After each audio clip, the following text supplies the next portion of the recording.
SLC +1 +2 വിദ്യാർത്ഥികളാണെങ്കിൽ ഈ video ഇപ്പോൾ തന്നെ സേവ് ചെയ്ത് വെച്ചോ, പരമാവധി പേരിലേക്ക് ഷെയർ ചെയ്തോ. കാരണം നിങ്ങൾ എഴുതാൻ പോകുന്നത് പബ്ലിക് എക്സാം ആണ്, വളരെ ഇമ്പോർട്ടന്റ് ആയിട്ട്. ഇനി SSLC-കാർക്കാണെങ്കിൽ +1 +2 അഡ്മിഷൻ ഉറപ്പാക്കുന്ന എക്സാം ആണ്.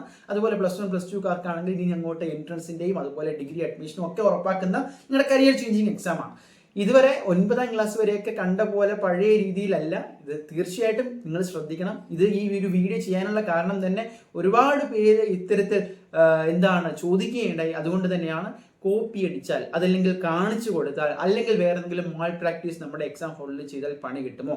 ഉത്തരം തീർച്ചയായിട്ടും പണി കിട്ടും. അതുകൊണ്ട് തന്നെ ഏതെങ്കിലും കാരണവശാൽ നിങ്ങൾ ചിന്തിക്കുക പോലും ചെയ്യുന്നുണ്ടെങ്കിൽ പരമാവധി സേഫ്റ്റിയാണ് വലുത്, അത് മാറ്റി വയ്ക്കുക, ചെയ്യരുത്. കാരണം നമ്മുടെ പൊതുവിദ്യാഭ്യാസ വകുപ്പിന്റെ നോട്ടിഫിക്കേഷനുകളിൽ അല്ലെങ്കിൽ എക്സാം നോട്ടിഫിക്കേഷനിൽ തന്നെ കൃത്യമായിട്ട് പ്രത്യേകം എടുത്ത് പറയുന്ന ഒരു കാര്യമാണ്, എക്സാം ഹോളിൽ ഇത്തരത്തിലുള്ള നിയമങ്ങൾ പാലിക്കാതിരുന്നാൽ അല്ലെങ്കിൽ കർശനമായിട്ടുള്ള നടപടികൾ ഉണ്ടാകുമെന്നാണ്. അതിൽ തന്നെ ഒരുപാട് കാര്യങ്ങൾ എടുത്ത് പറയുന്നുണ്ട്. ഒന്ന് ഞാൻ ചുരുക്കി പറയാം. കൃത്യമായിട്ട് ആ നോട്ടിഫിക്കേഷനിൽ വായിച്ചു കഴിഞ്ഞാൽ നിങ്ങൾക്ക് ഡീറ്റെയിൽഡ് ആയിട്ടുള്ള ഇൻഫർമേഷൻ കിട്ടും. അപ്പോൾ നിങ്ങൾ മെയിനായിട്ട് ശ്രദ്ധിക്കേണ്ടത് നിങ്ങളുടെ കയ്യിൽ കിട്ടുന്ന ആൻസർ ഷീറ്റ്, അതായത് ക്വസ്റ്റ്യൻ പേപ്പറും പിന്നെ ആൻസർ ഷീറ്റും എല്ലാ ഡീറ്റെയിൽസും നിങ്ങൾ രേഖപ്പെടുത്തിയിട്ടുണ്ട് എന്ന് ഉറപ്പുവരുത്തുന്നതിനോടൊപ്പം കയ്യിൽ കിട്ടുന്ന ക്വസ്റ്റ്യൻ പേപ്പർ തന്നെ അനാവശ്യമായിട്ടൊന്നും എഴുതി വെക്കരുത്. കാരണം എക്സാം ഇൻവിജിലേറ്റർ ഏത് രീതിയിലാണ് വരുന്നവർ, ഏത് ടൈപ്പ് ആണെന്ന് നമുക്ക് അറിയാൻ പറ്റില്ല. നിങ്ങളുടെ രജിസ്റ്റർ നമ്പറും കൃത്യമായിട്ട് എഴുതുക എന്നുള്ളതാണ് ഒന്നാമത് നിങ്ങൾക്ക് ചെയ്യാൻ പറ്റുന്ന ഒരു സേഫ്റ്റി ടിപ്പ്.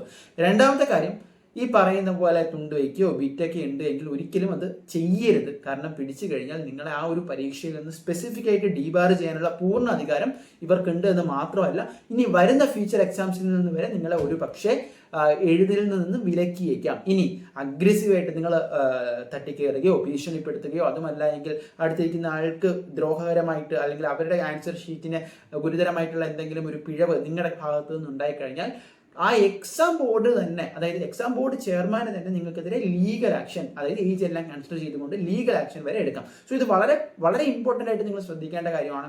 എല്ലാവരും ഇങ്ങനെയാണ് എന്നല്ല ഞാൻ പറയുന്നത്, പക്ഷേ ഒരുപാട് വിദ്യാർത്ഥികൾക്ക് ഇതിനു മുമ്പും ഇങ്ങനത്തെ അവസ്ഥകൾ ഉണ്ടായിട്ടുണ്ട്. അതുകൊണ്ട് ഇത്തവണ എഴുതാൻ പോകുന്ന വിദ്യാർത്ഥികൾ തീർച്ചയായിട്ടും ഇത് ശ്രദ്ധിച്ചിരിക്കണം. ഇത്തരത്തിലുള്ള ഒരു തരത്തിലുള്ള ഓൾ പ്രാക്ടീസും എക്സാം ഹോളിൽ ചെയ്യാൻ പ്ലാനേ ചെയ്യരുത്. അങ്ങനെ അഥവാ പിടിച്ചു കഴിഞ്ഞാൽ ഈ പറയുന്ന തരത്തിലുള്ള വലിയ ഗുരുതരമായിട്ടുള്ള ഭവിഷ്യത്തുകൾ അല്ലെങ്കിൽ ഫലങ്ങൾ നിങ്ങൾക്ക് നേരിടേണ്ടതായിട്ട് വരും. കൃത്യമായിട്ട് പഠിക്കുക. അതുപോലെ പറഞ്ഞു കൊടുക്കുന്നവർക്കും പണി കിട്ടും. ഓക്കെ, അത് വേറൊരു കാര്യം. ഞാൻ പേടിപ്പിക്കുന്നതല്ല, നിങ്ങളുടെ സേഫ്റ്റിക്ക് വേണ്ടി പറയുന്നതാണ്. സോ തീർച്ചയായിട്ടും ഇത് മനസ്സിൽ വെക്കുക. നമ്മുടെ എക്സാം ഹോൾ ടിപ്സും ലാസ്റ്റ് ടൈം റിവിഷൻ ടിപ്സും ആയിട്ടൊക്കെ നമ്മൾ വരുന്ന വീഡിയോയിൽ കാണുന്നതാണ്.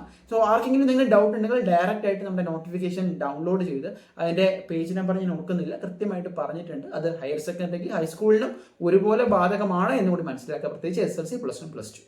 മറ്റൊരു വീഡിയോ ആയിട്ട് കാണാൻ തൽക്കാലം നിർത്തുന്നു. Bye.